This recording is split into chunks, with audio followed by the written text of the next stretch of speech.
Today is November 9th, 2011. My name is Sarah Gutman, and we are here to interview Paul Bard, who is a survivor of the Holocaust.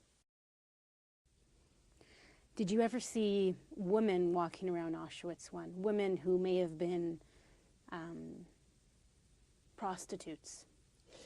Toward the end of our stay in Auschwitz, they separated the block. They put additional fences between the block and the rest of the blocks, and they brought in a group of women there in that special block.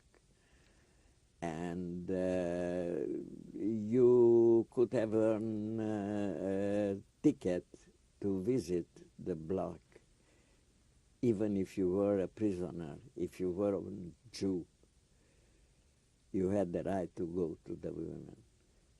And what kind of services would they? I have no idea, because I didn't have the intention, not only the intention, but the desire didn't exist.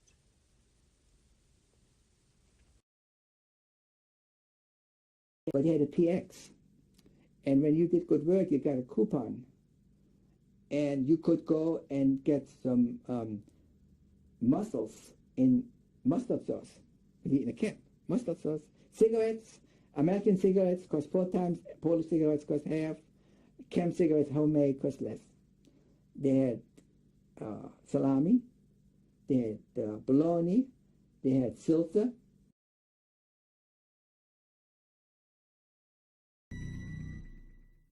And the people who are working, like Halina, their privilege was that they have privilege, for instance, I say with irony, because they have to go, they have also movies there, theaters there in Auschwitz. And those people who have this kind of job, they have to go and see those movies. What would people do? Did you have any free time in Auschwitz? Free time? Well, after work, you're in Auschwitz. After work, yeah, when you finish the job, you had your supper, and you had free time. You can do What would people do? They go out on the outer block, but other things. Sometimes they organize some concerts over there. Oh, yeah? Yeah, they Did you organize go to some? Yeah, sure. They organize a concert. I mean, on the free stage. On the outside stage, not inside, the outside stage. They have concerts. Could you tell us about them? Sir? Could you tell us about them? Yeah, they have classical music, classical German classical. One, I remember one singer was a Czech, I believe. I don't remember, Czech or German. They sang German classical with the orchestra, German classical song, lieder, they call it lieder. And that's also from. We Jews didn't have the special privilege to go. To concert we can go. That's let you. There's no problem. Yeah, but they let you go into the girls. How about any games? Did people make up any games or anything? I believe they have some games once in a while. I don't remember what, but they have some games. In your block? Or? Yeah, they have some games. I don't remember what. Chess? Anybody ever? Sir? Chess? Or? Something like that. Yeah, I don't remember what. They had some games. Yeah, playing cards, I guess, or something like that. Did you ever play cards? No, I never played cards. I never patient. Was there a black market where people would trade things? I don't know about that black market. What are they going to trade? They bring over. They stole. One stole bread from the other one. That's why I know. But I don't think so about the black market. I never heard of it. Now, what work did you do? With the different types of work that you did in Auschwitz was? Like I told you, in the steel warehouse in Auschwitz. In Sachsenhausen, I was,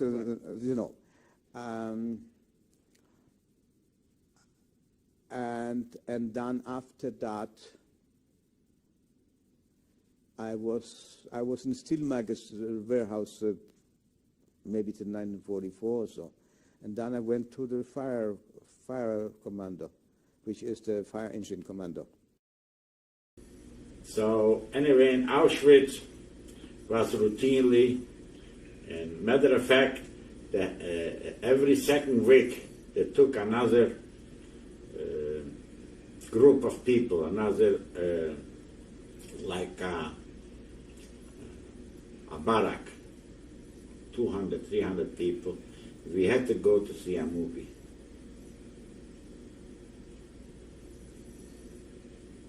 We had to go to see a movie. What kind of movies? I remember the movies. So to arouse people to, you know, not sexual, even sexual, not sexual, even sexual, not sexual, even sexual. In Auschwitz, when were you fed? In the morning or in the afternoon? In the evening and afternoon, yes. There was tea at times, sometimes. It's like a watery tea or something. What did you do during the day in the barracks? Did people make up games or talk about things? What was going on? Right in the center of the barrack, there was like a long bench. You could sit there and play cards. There was some water, running water. You tell me there was a concert in camp. Yes, there was a concert. I mean, I couldn't believe it. What's happening in the hell? There is a concert. Can you describe that to us? Well, there was a few surgeons in uniform. And that was, they made a band. I think there was 7 or 8 people who was playing, and they was playing classical music. And these were inmates of Auschwitz that were actually playing, you say? Well, I think they was, but I mean, we never knew that who those people was, but they was in uniform. You're saying they were in what, army uniform? What sort of uniform were they in? They was in German uniform. Oh, I see. And they that was not one of us. Sorry, no, I didn't quite understand. Yeah. What other things did people around you do during the day? Was there any sort of? We were not eating. We were not asked to work. We were just was there to starve us dead. And a few of us was lucky, was chosen to go to work, and they took us. You want me to finish with Auschwitz? I can say what's happened after, because every day was the same in Auschwitz. So they put us again in the wagon, and they took us in Bremen. Lex has become prominent because he's now the conductor. Everybody knows him in camp. The SS know him all. And now we schmooze a great deal because we're feeling good. We can eat well, we live well. And we have time now to talk. And in one of these talks, the idea begins to spring up. Why don't we get a cabaret together that we can play on Sundays for the prisoners? Oh, excellent. Me with my singing as a youngster in Antwerp, knowing all the French and German and songs, English songs. He being a jazz trumpet playing, and the other people all being also, restaurant and hotel musicians type thing. Lex goes to the SS. He says, we would like to organize a cabaret. Can't do it. No way. No way. He keeps nagging them, and they allow it. So we get together and we start, and the first thing they tell us was, number one, no political songs, no political jokes, nothing against Germany or the Führer, and that sort of crap. Strictly, as they would say now, politically correct stuff, PC. So we begin to rehearse, and I do the Chardonnay songs, and I do the Maurice Chevalier, and I do the bantering. Could you give us a sample? No, I mean, you make, because what's interesting is we have this upper floor where we do the music in one of those blocks, and this was for the prisoners.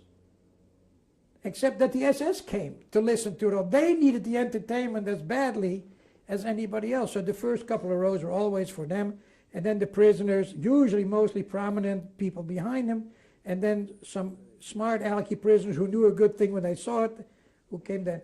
And basically the bantering would deal with the day's events, or, you know, nothing that I could recall of being sarcastic, because, you know, there wasn't any money in it. I mean, all you could do is die if you're being a smart ass. But we did it. In the meanwhile, that same guy who had remembered Lex from the time that he played radio music in Hilversum, Hilversum used to be the city in Holland where all the radio stations were located, the sending station and the buildings. And so Radio Hilversum was Radio Holland, just as Radio Luxembourg was in Luxembourg City. So this guy had begun to take an interest in what Lex was doing with the group and things. He had special uniforms made for these guys and took them on gigs to different concentration camps around Auschwitz to show off what he had there. It is absolutely inane when you talk about this, but this actually took place.